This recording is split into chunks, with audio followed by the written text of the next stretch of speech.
तो चलिए we'll be discussing power in AC circuits.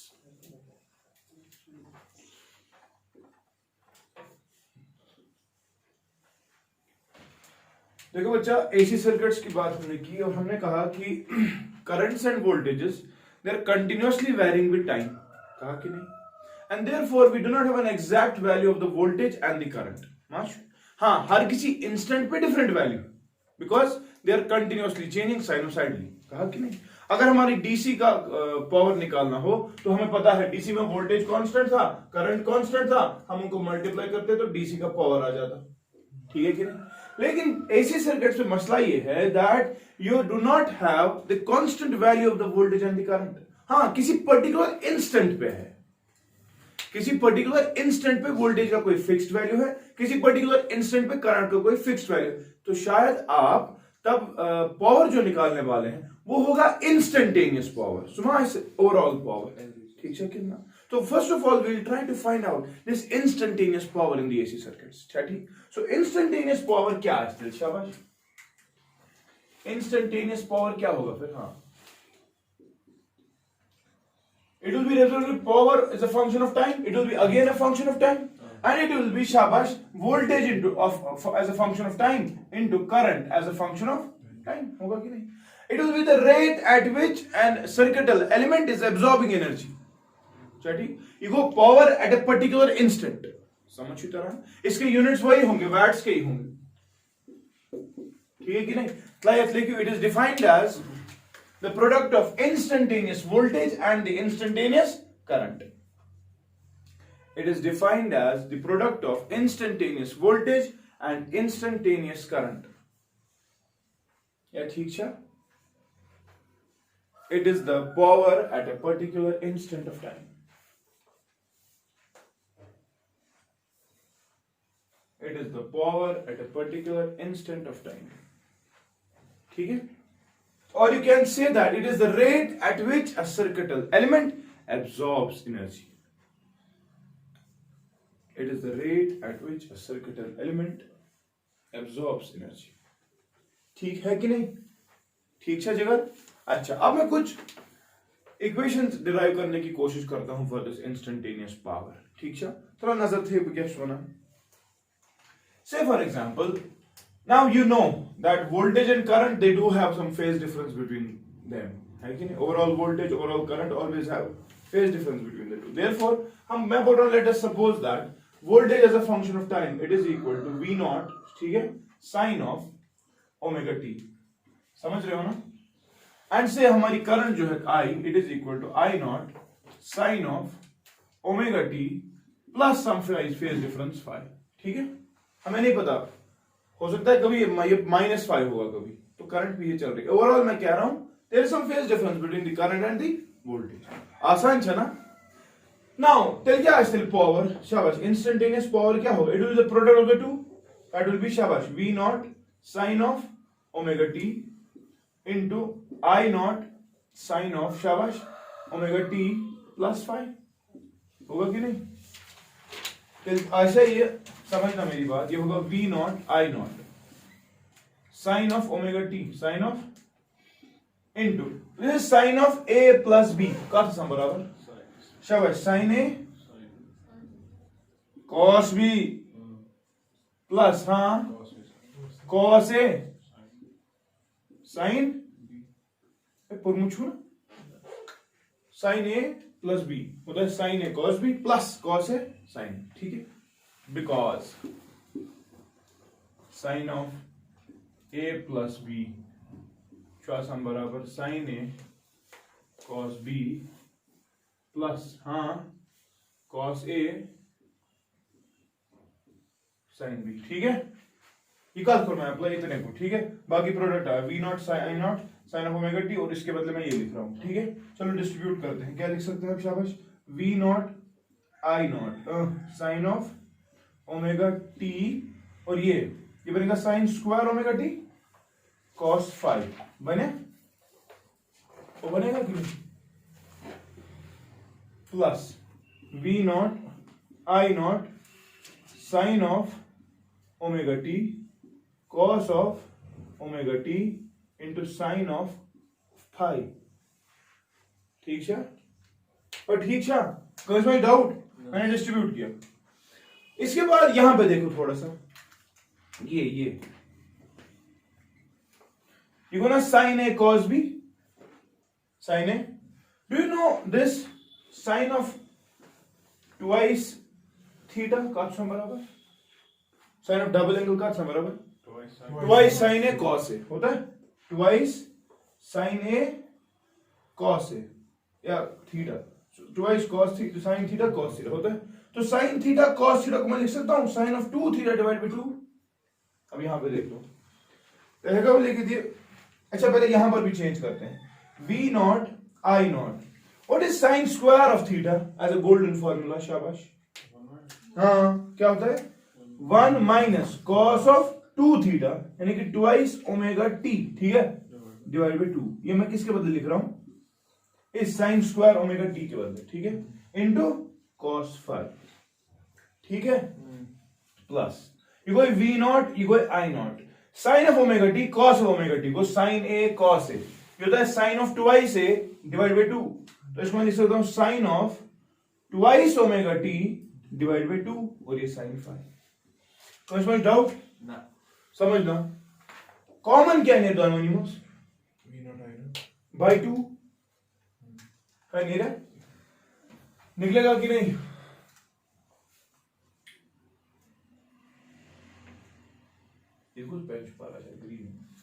तो ये लिख सकते हैं v not I nought upon 2 common sir. इसमें क्या रहा? इसमें रहा cos ऑफ फाई, रहा minus cos of phi cos of twice omega t, रहा ना, होल, क्या होल, ये को ये मुख प्लस ना ब्रैकेट का है। अब तो हो गए ब्रैकेट्स खत्म, ना दोनों नहीं, मैंने v not I not by 2 common ही लिया, इसके बदले मैंने डिस्ट्रीब्यूट कर दिया प्लस को करूं क्या, साइन ऑफ, हाँ, twice omega t sine phi, समझी तरह? अच्छा अब समझना मैं क्या कर रहा हूं, मगज नहीं जिक्र व्हाट इज, अच्छा ये माइनस है नहीं यहां पे, ये मैं यहां पे कॉमन ले रहा हूं, तो क्या भी लिखी थी मैं इसको ऐसे लिख सकता हूं v not I nought upon 2 cos of 5 होगा 80, ठीक है, ये माइनस कॉमन ले रहा हूं, अंदर क्यों हो रही थी, अंदर रहेगा cos of 5 cos of twice omega t मगर माइनस रहेगा क्या, sine of twice omega t sine of 5, दिख रहा है? और ये ओवरऑल ब्रैकेट वाला, ये वाला ब्रैकेट और ये वाला ब्रैकेट, ठीक है। और ये क्या बने इधर, cos of a cos of b minus sine of a sine of b, ठीक है, आसान। ये कोई फॉर्मूला है, शाबाश, यहां पे तो ये cos a cos b minus sine a sine b cos of, क्यों भी करना है, ये नहीं पढ़ा आपने? What is cos of a plus b, शाबाश, cos of a plus b कल बराबर cos of a cos of b, cos के बाद प्लस के बाद माइनस जाता है, minus sine of a sine of b, ठीक है ना? तो ये है ना, यही cos of a cos of b minus sine of a sine of b, ये होते हैं cos ऑफ, तो इसके बदले मैं cos of a plus b लिखूं, करिए कॉपी जल्दी, वो ऊपर से लाता हूं।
समझ होता ना, कैलकुलेशन मुश्किल तो नहीं है ना?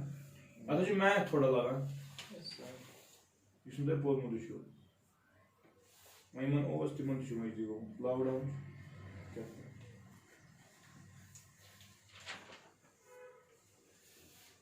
वो सीधा इन अंदर जा रहा अगर 3 से क्लासेस जासो तब का जैसे नहीं ऐसा माहौल गरम यस गरम तेरे को चलो सर हेलिकॉन पता है वहां कितना पढ़ा था हेलिकॉन में? इलेक्ट्रोस्टैटिक्स पढ़ा था और पढ़ा था इलेक्ट्रोसिटी अच्छा हाँ बनाना आसमान के केमिस्ट्री में क्या पढ़ा था?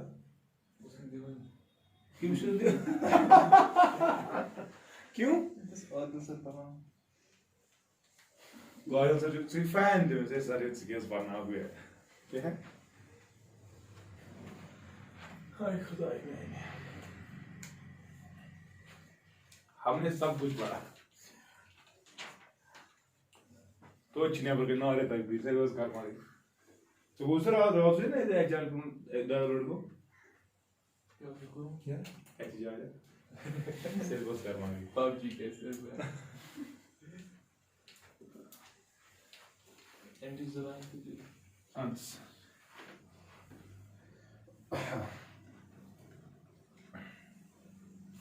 यहां देखो तो हम इसके बदले अब ये लिख सकते हैं therefore power as a function of time can be represented as v naught I naught upon 2 cos phi मैं डिस्ट्रीब्यूट कर रहा हूं वापस ठीक है फिर ये माइनस v फिर और v naught I naught by 2 ठीक है लेकिन इसके बदले क्या लिखेंगे अब cos a cos b minus sin a sin b cos of a plus b उसके बाद डायरेक्ट cos of a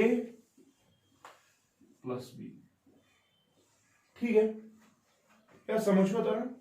तो ओवरऑल पावर एक्सप्रेशन जो है एक ये अच्छे से ध्यान देना इसमें दो टर्म्स है अच्छा दोनों का एम्पलीट्यूड अगर आप देखोगे v not I not by 2 ठीक है लेकिन ये वाली टर्म जो है ये वाली टर्म इसमें टाइम का फंक्शन है ही नहीं this term is a constant term and this term is independent of time कि ना ये किस पे डिपेंड करती है? It is independent of time. ये किस पे डिपेंड करती है? सिर्फ शाबाश it depends only on the phase difference between the voltage and the current समझिए तरह it only depends on phi between E and I ठीक है क्लियर अच्छा और ये वाली टर्म जो है ये वाली इसे ना टाइम डिपेंडेंट टर्म ठीक है कॉस के values with respect to time change होने वाले हैं ये तो कांस्टेंट फेज डिफरेंस पहले ही कांस्टेंट था ओवरऑल ये टर्म हमेशा 30 हमेशा 30 है ये मत चेंज 20 ये हमेशा 20 है ये मत चेंज होगा लेकिन ये वाली टर्म जो है ये वाली term this is a time dependent term and if you थोड़ा analyse it you will see that frequency यहां पे जो है फ्रीक्वेंसी वो क्या है 2i omega it is not cos of omega t यहां क्या है 2i omega therefore the frequency of this term is double that of natural frequency है कि नहीं डबल क्योंकि हमने v is equal to v not sine of omega t से start किया था वहां पे फ्रीक्वेंसी सिर्फ ओमेगा टी थी लेकिन पावर की एक्सप्रेशन कह रही है कि मेरा फ्रीक्वेंसी जो है वो क्या है डबल फिर क्या टाइम पीरियड देयरफॉर हां टाइम पीरियड क्या होगा it will be half of the original time period होगा कि नहीं समझ रहे हो कि नहीं अगर वो ग्राफिकली रिप्रेजेंट करना चाहूं तो ग्राफिकल रिप्रेजेंटेशन जो है इस पावर एक्सप्रेशन की वो कुछ ऐसी है मैं दिखाता हूं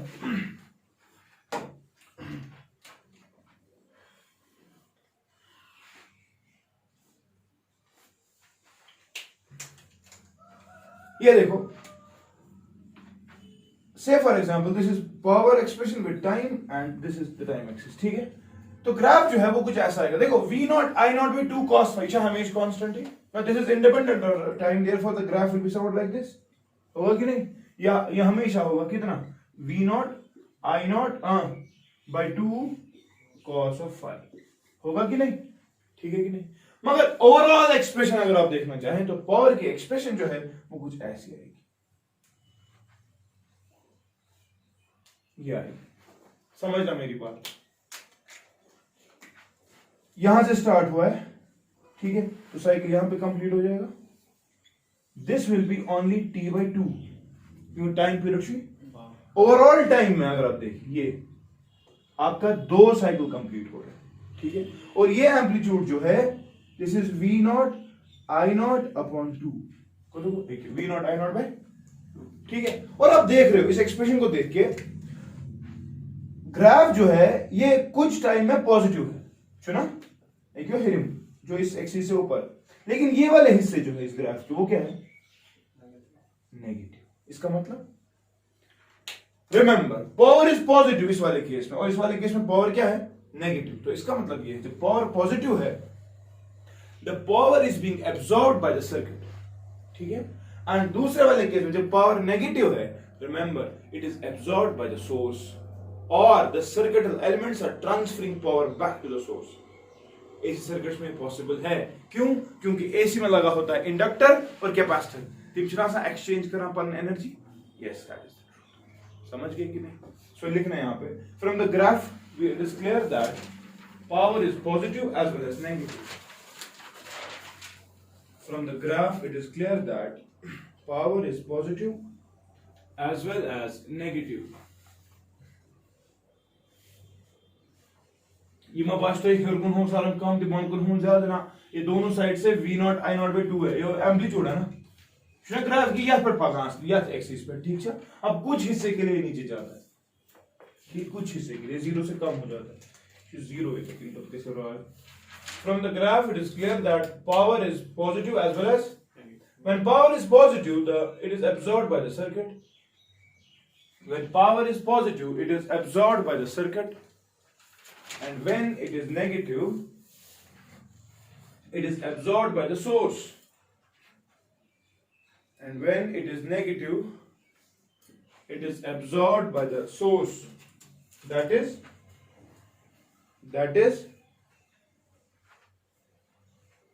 power is transferred,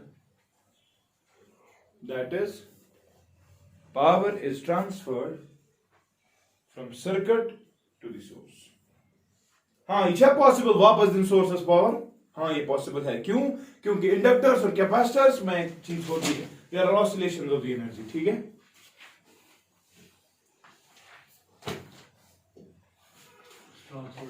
it is transferred from circuit to source. वहां पे लिखा note it is possible in AC circuits, it is possible in AC circuits because of presence of inductors and capacitors, because of presence of inductors and capacitors। ये ठीक है जनाब, ठीक है।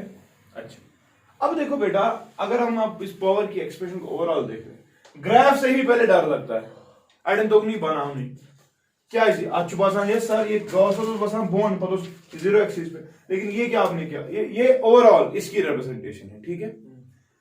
तो आपको पहले ही लग रहा है that power is first of all varying with time, छा कितना छा है कि नहीं पावर। अच्छा ये कैसा हो गया, the frequency of power is double as compared to the supplied voltage, ठीक है। अब आप ये भी ध्यान में रखें that because this power is instantaneously varying with time and because its measurement is very difficult, measurement is we do not consider instantaneous power for calculations, हम इसको पढ़ते ही नहीं है, यानी कि अभी तक जो हमने मेहनत की वो जाया है। Instantaneous power is not to be studied, why? Because it is very difficult to measure, we cannot measure the instantaneous power very easily। अच्छा लगा बड़ा खतरनाक इंस्ट्रूमेंट्स, ठीक है। इनफैक्ट जो आपका वाट मीटर है क्या है, which measures the power, it doesn't measure the instantaneous power, it measures a different kind of a power which is called as average power। क्या सुना एवरेज? तो एवरेज हमें पता है एवरेज कैसे निकालते हैं, पढ़ा है हमने वो परमुचुना एवरेज का टेक्निक निकालने का, वही एवरेज की technique will be using for calculating the average power and पता विच होइस जो हमारा वाट मीटर है या मीटर है ये क्या मेजर करा, ठीक, इट एक्चुअली मेजर्स कुछ पावर द एवरेज पावर, ठीक। तो हेडिंग दे दो एवरेज पावर।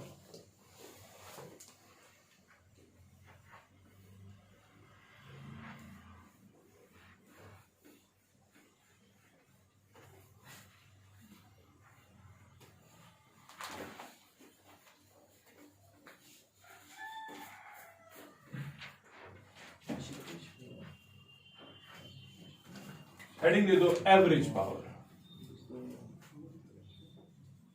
इसको कभी कभी ट्रू पावर भी कहते हैं, इसको कभी कभी रियल पावर भी कहते हैं, इसको कभी कभी एक्टिव पावर भी कहते हैं, इसको कभी कभी इफेक्टिव पावर भी कहते हैं। ठीक है कि नहीं? Now when we talk about this average power or the effective power, मैंने क्या कहा आपको?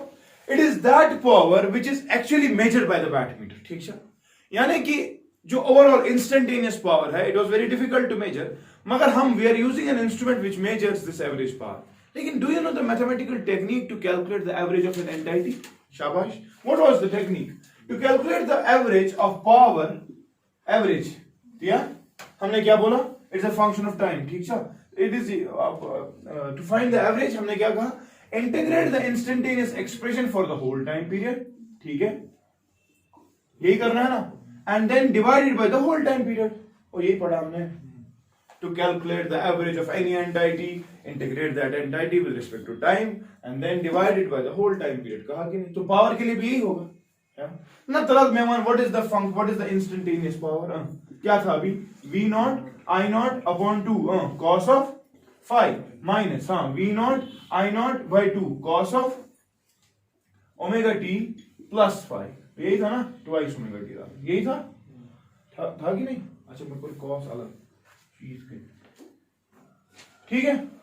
अब समझना मेरी बात, मैं क्या कहने जा रहा हूं. हमें इंटीग्रेट इस पूरी एक्सप्रेशन को करना है in order to find the average value. चल कि करो, देखो क्या करना है. देयरफॉर पावर एवरेज के बराबर, हाँ किसके बराबर है? Integral power time dt over the time period. कितना टाइम पीरियड है? 0 to t/2, क्योंकि पावर का टाइम पीरियड हाफ है, तो 0 to t/2. लेकिन डिवाइड भी किससे फिर करना है? t/2 से. t/2 से समझ गए कि नहीं? ठीक है ना, कोई मसला नहीं. अगर आप 0 से t तक करोगे या 1/t से भी डिवाइड करोगे, कोई इशू नहीं, आंसर फिर भी सेम आएगा. ठीक है, तो इसमें 2 साइकिल्स हो रहे हैं, उनका भी एवरेज वही होगा जो एक साइकिल, क्योंकि ये रिपीट का सा, कोई मसला नहीं. ठीक.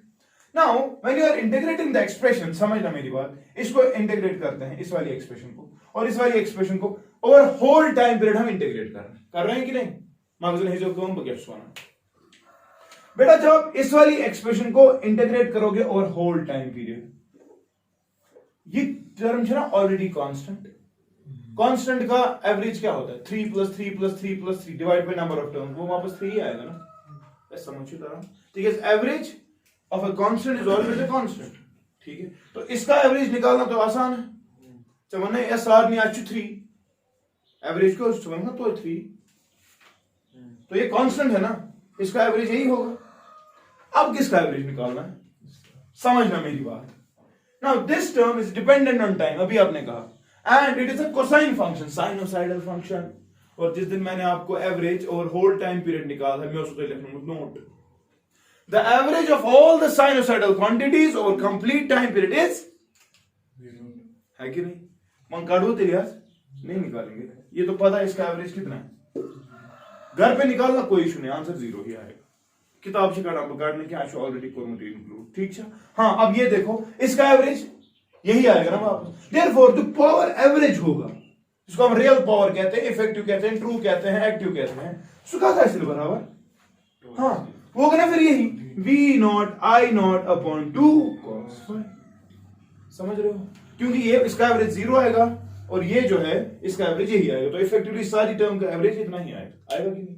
तो तेलहगा भी इतने लिखित V naught by, ऐसे लिख सकता हूं, V naught by √2 into I naught by √2 into cos of phi.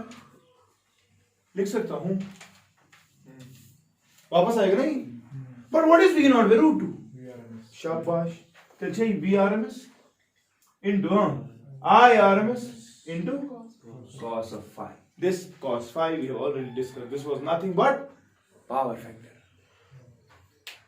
हमेशा पावर टर्म्स हमेशा इंक्लूडेड है. मैंने उसी दिन कहा, it is not V into I, it is V into I into cos of phi. ठीक है, और मैंने कहा था cos phi हमेशा 1 चाहते हैं. हम चाहते हैं कि इसका वैल्यू जो है वो 1 की तरफ जाए. अगर 0 हो गए तो मसला हो जाएगा ना. ठीक है कि नहीं? ऐसा मुझे तरह. तो क्या मतलब को नाउ दिस, अच्छा ये ऐसे लिख सकता हूं इसको, ऐसे लिख सकता हूं इसको, VRMS into IRMS into what is cos of phi, power factor, and कल ही हमने पावर फैक्टर पढ़ा, it is nothing but ratio of resistance by impedance, है कि नहीं। डिफरेंट सर्किट्स में डिफरेंट R बाय Z का रेशियो आएगा, LC सर्किट होगा, RC सर्किट होगा, तो आप उस हिसाब से निकाल सकते हो, ठीक है कि नहीं। ठीक छा, ठीक छा। अच्छा वन सिंजी याद कर, एवरेज पावर छू V0 I0 by 2 cos phi, और हमने कहा VRMS into IRMS into cos phi। आपको लग रहा है इन दो का कोसाइन कंपोनेंट ये, हाँ ये अगर ये होता सिर्फ VRMS इंटू IRMS, फिर उसका कोसाइन कंपोनेंट ना वही तो इसको मल्टीप्लाई करके है। Now this term VRMS into IRMS, this is called as, हाँ anyone, this is called as apparent और वर्चुअल पावर। क्या सुना, अपैरेंट और वर्चुअल पावर। जब आपको इसकी रेटिंग मिलेगी ना, इसकी रेटिंग सोचा आसान, VA लिखित वोल्ट एम्पियर आसान लिखित, ठीक। अपैरेंट पावर जब भी लिखते हैं ना, यूनिट तो वैट ही है, लेकिन as a customary thing in order to distinguish between the real power and the apparent power, we write the unit as volt ampere, VH लिखा। अच्छा ना वैट, ये वैट ही है, लेकिन वैट नहीं लिखते।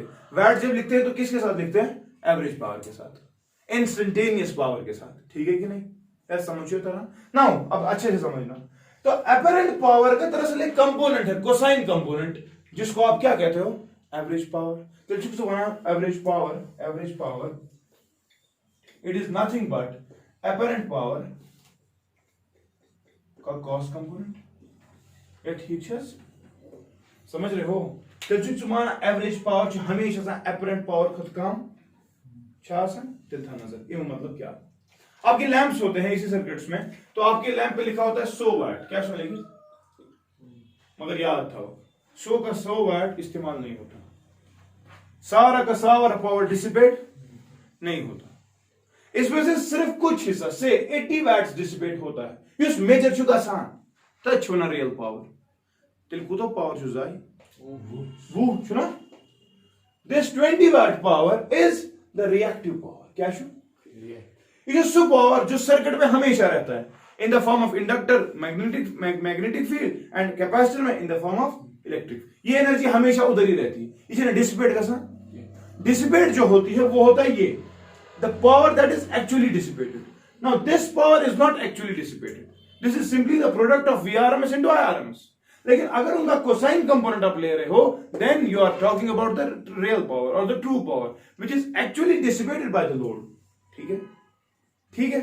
और जब इसकी बात आती है 20 वैट की, ये जो पावर इस सर्किट में हमेशा अति रोजा, and this power is called as reactive power, समझ गए कि नहीं। यानी कि अगर मैं इसको ओवरऑल अब दिखाने की कोशिश करूं, ये इतना मिटा सकता हूं, अगर मैं इसको दिखाने की कोशिश करूं, मैं कह रहा हूं आपके पास इफेक्टिवली बच्चा 3 टाइप्स ऑफ पावर, इंस्टेंटेनियस तो है ही, लेकिन उसके बाद मैं कह रहा हूं instantaneous is actually product of apparent और वर्चुअल पावर का कोसाइन फैक्टर, ठीक है। तो ऐसे होगा ना, समझना मेरी बात, असल में एक वेक्टर होगा, अगर मैं इनको फेजर डायग्राम के जरिए रिप्रेजेंट करना चाहूं, जिसको हम अपैरेंट पावर कहेंगे, से एस से रिप्रेजेंट कर रहा हूं, दिस इज अपैरेंट पावर, ठीक है, and it is making a phi phase difference phi, ठीक है। तो ओवरऑल अगर मैं इसके कंपोनेंट्स देखना चाहूं, क्या क्या आएंगे, एक आएगा ना ये S cos phi, ये कितना, बाकी ना कि ये S sin phi, समझिए तरह। Now this S cos phi is nothing but the, क्या बनवा इसके मैंने क्या, हाँ एवरेज पावर, ठीक है, P से मैं रिप्रेजेंट कर रहा हूं, and this S sin phi is nothing but reactive power, and this reactive power is represented by से Q, समझिए तरह, ठीक है कि नहीं। तो हमेशा जो आपके मेजरमेंट्स होते हैं वो किसके लिए होते हैं, इसके लिए, क्या cos phi गछि मैक्सिमम वाना गछि आसु, तेरे से सोरी युक्ली इफेक्टिवली चलसी सोरी मेजर ना छस आएगा सर एमी उसे बना cos phi करसन कोशिश वाना शून्य में, मैंने उसी दिन कहा था जिस दिन हमने cos phi, जिस दिन हमने पावर फैक्टर पढ़ा था, it plays a very important role in AC circuit. इस वक्त टेक्निक्स डिवाइस की गई है जिससे हम ये पावर फैक्टर जो है इसको यूनिटी की तरफ ले जाए, क्योंकि सर्किट्स जो है वो कुछ पावर हमेशा जाया कर रहे हैं, समझिए तरह। तो हम चाहते हैं कि ये फाइव कम से कम हो जाए ताकि सारा पावर मेजर हो जाए। समझ आ रहा है कि नहीं? समझ आ रहा है? So this is the importance of this power factor. Clear? अच्छा मोइन अगर पूछो, अभी मैंने कहा दिस अपरेंट पावर, इसको मेजर हम नहीं करते, इसको हम जब भी हम अपरेंट पावर, ये क्या है? अब क्या कहा हमने? Apparent power it is the product of VRMS and IRMS। Always जब भी इसको लिखते हैं एज VA, वोल्ट एम्पियर से लिखा। अच्छा ना वैट लिखा, यानी कि 100 वैट छु ना असली वैट की क्या वोल्ट एम्पियर। समझिए तरह? हाँ 80 आस हमेशा वैट, यह सु पावर युस वाट फुल पावर छु, युस मेजर छु चोन यवं कर। समझिए तरह? लेकिन पता कि ये पावर 20 वैट, इसको हमने क्या कहा? Sine phi, the sine component of the apparent power. ठीक है, now this is measured as VAR। इसकी यूनिट्स क्या है? दिस अगेन वोल्ट एम्पियर मगर रिएक्टिव। समझ गए कि? ठीक है, तो इससे distinguish we are able to distinguish between the three, क्योंकि तीनों जो है वो क्या है? पावर सी है, वैट सी है।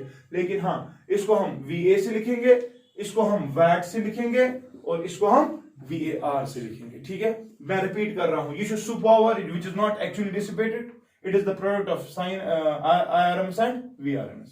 ये वो वाला पावर है जो सर्किट में रह जाता है इन इलेक्ट्रिक फील्ड कैपेसिटर्स में, मैग्नेटिक फील्ड इंडक्टर्स में। ठीक है, इसको मेजर किया जाता है as VAR and the device which is used to measure this component is called as watt meter. क्या सुना? वैट मीटर है ना, वार मीटर, सॉरी। क्या सुना? और इसको जो मेजर करने के लिए डिवाइस लगता है that is the VAT metre, WATT। समझ गए कि नहीं?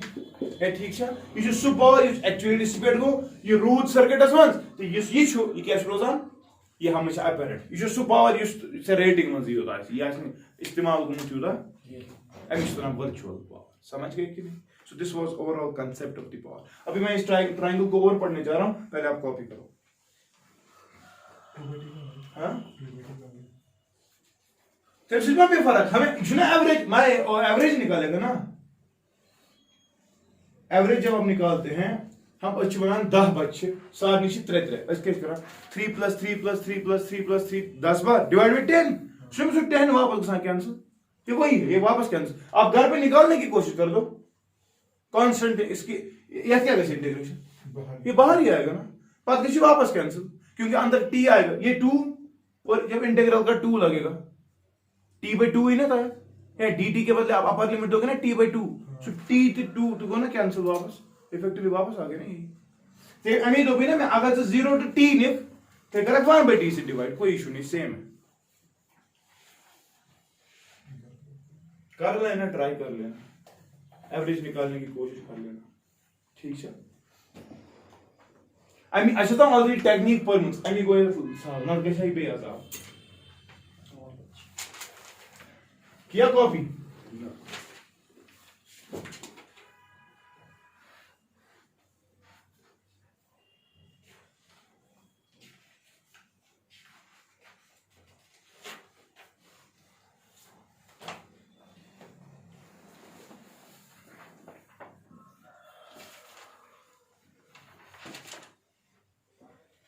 इतना हटा सकता हूं? चलो ठीक है, तो थोड़ा सा ये डिस्कस कर दे।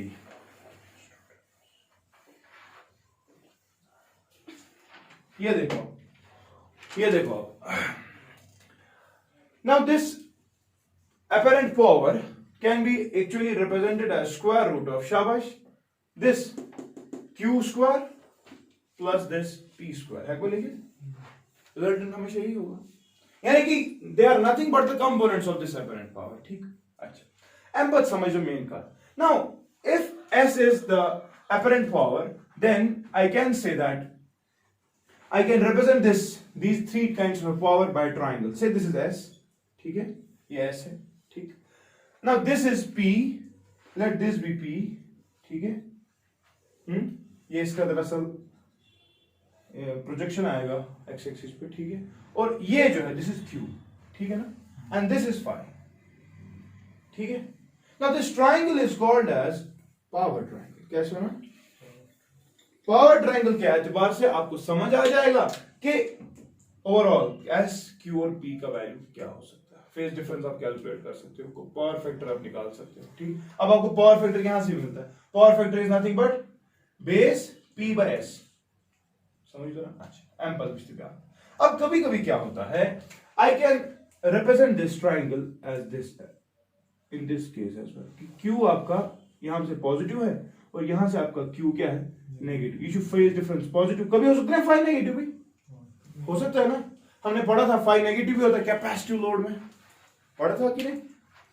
इंडक्टिव लोड्स होते हैं तो फाई पॉजिटिव होता है, यानी कि अगर inductor XL is more than एक्ससी, तो उसने और को नहीं मांग रहा है। जब एक्ससी ही ज्यादा होता था एक्सएल से, तो नीचे से आता था, तब हमने कहा था फाई पॉजिटिव एक्यूट है मगर है नेगेटिव। इस वाले केस में it is acute but positive. तो इस वाले केस में समझना मेरी बात, ये तो P ही है और ये S ही है, दोनों केस में इनको कोई फर्क नहीं पड़ने वाला। लेकिन मैं कह रहा हूं इस वाले केस में when Q is positive, when Q is, तो Ishwadev is माना that XL is more than XC, है कि नहीं। Telshruti माना it is a kind of an inductive load, है कि नहीं। इंडक्टिव लोड, इंडक्टिव लोड का मतलब your voltage is leading the current and your current is lagging behind.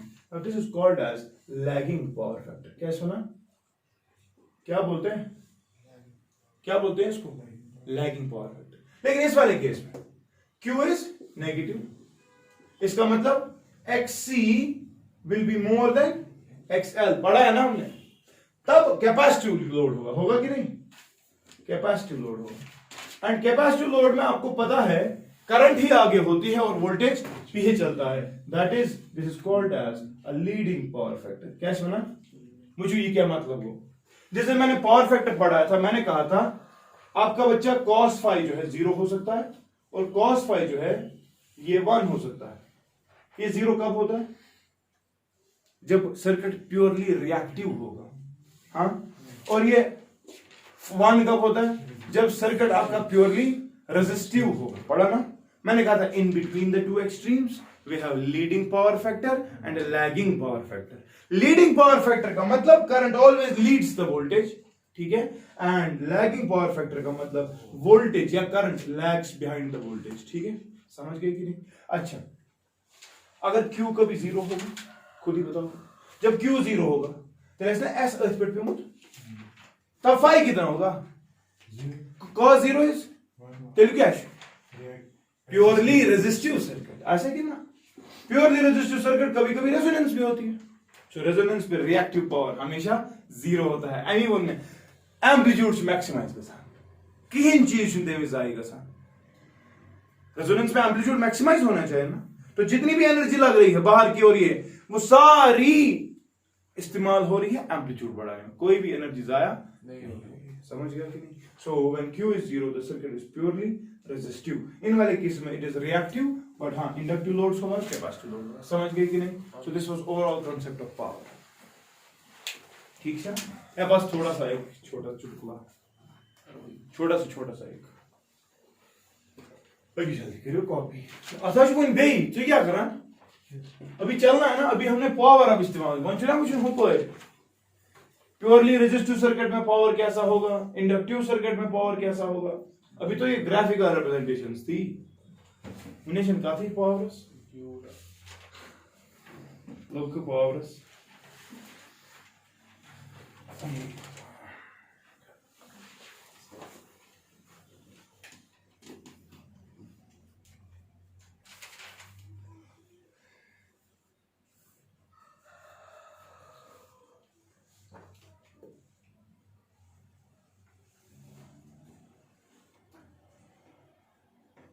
चलिए इसके बाद देखते हैं हम, ये मैं हटा सकता हूं, है ना।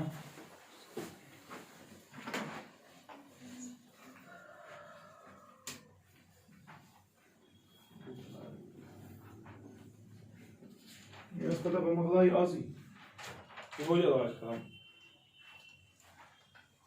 चलो यहां देखो, अब हमने पावर की एक्सप्रेशन क्या, जब भी आप पावर की बात होगी तो एवरेज पावर की बात होगी, ठीक है। एवरेज पावर का था सम बराबर, शाबाश, हाँ, V not I not by 2 cos phi, ठीक है। और I can say it is VRMS IRMS into R by Z, ठीक है ना।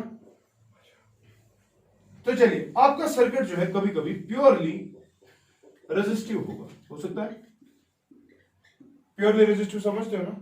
सो क्या होते हैं रेजोनेंस का केस, cos फाई कितना होता है 1, यानी कि R सुनते हुए Z बराबर 6 आसान, cos फाई सुनते हुए 1 6 आसान, तब क्या आएगा power average VRMS into RMS। कहने का मतलब here purely resistors always absorb the energy all the time, ठीक है। रेजिस्टर जो होता है हमेशा एनर्जी जो है क्या करता है एब्जॉर्ब, इसमें कोई ये शक नहीं, ठीक। लेकिन अगर आपका सर्किट प्योरली रिएक्टिव होगा, कहने का मतलब या होगा प्योरली इंडक्टिव, तो इंडक्टर में क्या होता है, शाबाश, प्योरली इंडक्टिव का मतलब 5 फेज डिफरेंस कितना होता है करंट एंड वोल्टेज में 90, cos 90 effectively power will be, average power will be 0, ऐसा कि ना। अच्छा अगर आपका सर्किट प्योरली कैपेसिटिव होगा तब फाइव अगेन 90 है, क्योंकि करंट लीड करती है बाय 90, तो इफेक्टिवली पावर तब भी क्या होगा 0। कहने का मतलब अगर आपका सर्किट प्योरली रिएक्टिव है, इधर प्योरली इंडक्टिव और purely capacitive, the power absorbed by the inductor and the capacitor is always 0, they do not absorb energy, हाँ दे स्टोर इट, ठीक है। तीसरी चीज चौथी चीज हो सकती है आपके पास सर्किट होगा जो कि ऐसा होगा LR सर्किट, तो क्या स्थिर पावर cos फाई किसके बराबर होगा तब, शाबाश तब बताओ R by Z, R by Z के बदले क्या लिखेंगे स्क्वायर रूट, पढ़ा है आपने, हाँ इमेज ना XL और ये फिर क्या है R square plus XL square, XC तो है नहीं, तो cos फाई के बदले ये लिख लो, तभी ना लिखूं VRMS IRMS into cos of this, ठीक। अच्छा पांचवा ऐसा भी हो सकता है कि आपका सर्किट LC होगा, तो क्या है cos phi R upon square root किसका R square plus XC square होगा कि नहीं, तब VRMS IRMS into this, समझ गए। हाँ अब आपके पास LRC हो सकता है, LRC में क्या लिखोगे अगर हम LRC सर्किट है तेली LRC सर्किट तेली cos फाई कितना होता है तब R बाय स्क्वायर रूट, हाँ R square plus XL minus XC whole square होता है ना, तो आप तब इसके बदले इस्तेमाल कर सकते हो। तो ये आप तक है कि आपकी एक्सप्रेशंस क्या आपको पूछ रही है, कौन सा सर्किट है उस हिसाब से लगेगा। हाँ मेरे का LC, अगर LC ऐसा फिर क्या हो सकता है cos फाई क्या आता तब R तो 0 था ना, तो कोई तो 0 ही है, इसे प्योरली रिएक्टिव है, इसको छोड़ दो। अब अगर हम क्या बोल रहे हैं हाँ RC सॉरी RC, तो ये था R by R square plus XC square, ठीक है ना।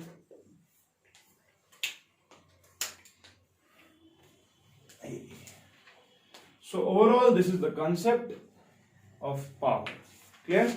तो इंशाल्लाह चलो कल हम करंट्स के बारे में थोड़ी सी इंफॉर्मेशन और लेनी है, पता फिल्टर्स, और इंशाल्लाह मैं शायद डिस्प्लेसमेंट करंट पढ़ा दूं इसमें। पता से संडे कल क्लास नहीं है आपकी, ठीक है, कल मैं क्लास नहीं ले रहा। आज आ सकते हो दोपहर के बाद और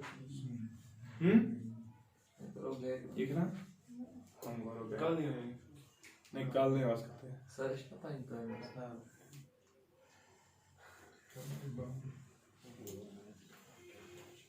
I'll stop here, huh?